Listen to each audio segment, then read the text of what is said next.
In today's luxury story, we tell you about the Pope of the New Wave, the already greatly missed Jean-Luc Godard. Jean-Luc Godard gave his era a signature.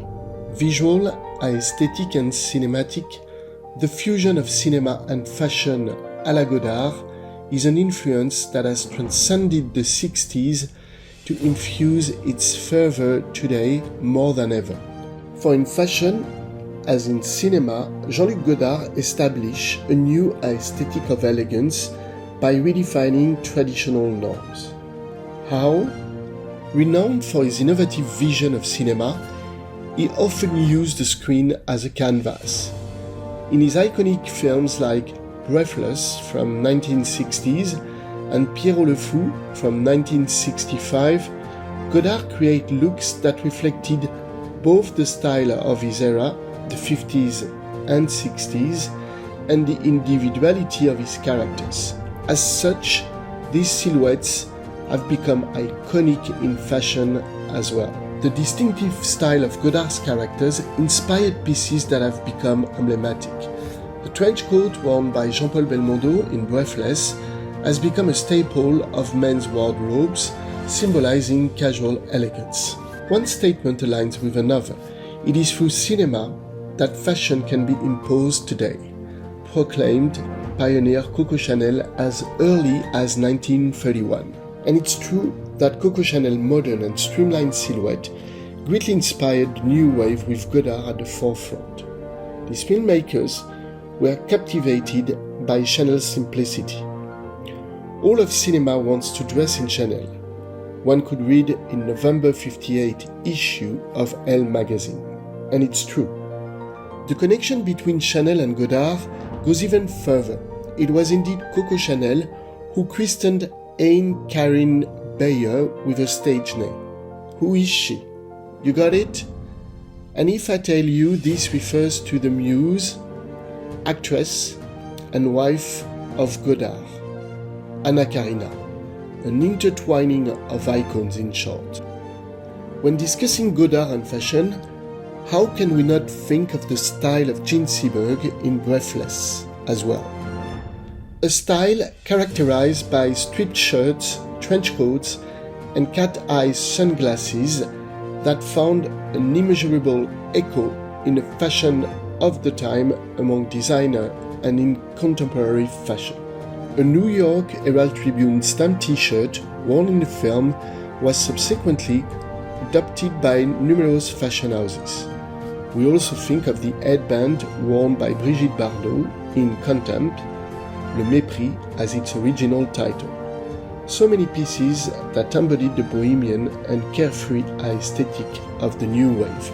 These fashion references are a celebration of Godard's iconography, and a test to his influence on culture.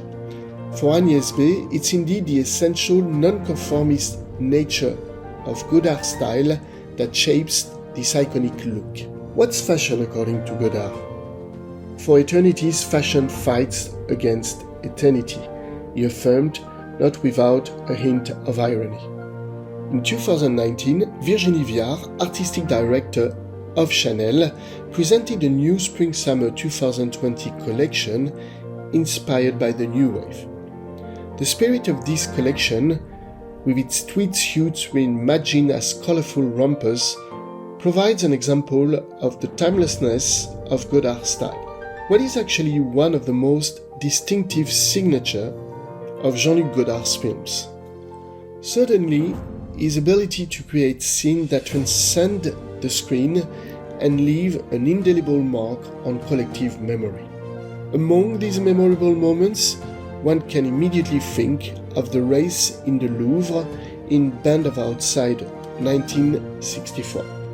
The style of Anna Karina in this film, with her skirts, beret and high socks, has notably left a lasting impression on numerous fashion personalities. Personalities like Michel Lamy, muse and producers for Rick Owens' brand. Jean-Luc Godard's style is imbued with an intellectual and relaxed aesthetic, ultimately a very Parisian left-bank aesthetic. While the characters he created for his films have become fashion icons, Jean-Luc Godard himself has stirred the interest of the industry. In 2019, he recreated his own workshop for the Prada Foundation in Milan.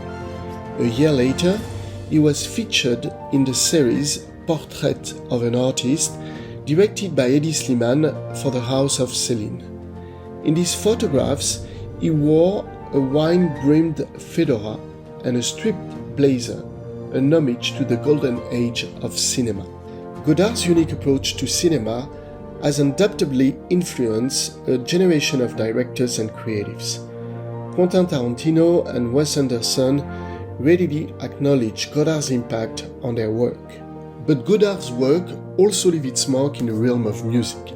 Through his documentary titled Sympathy for the Devil, 1968, centered on the legendary group the Rolling Stones, he offers a unique and audacious cinematic exploration of artistic creation, music, fashion, and ultimately an unprecedented spotlight on the culture of the 1960s. A culture that perhaps more than ever fits our present time.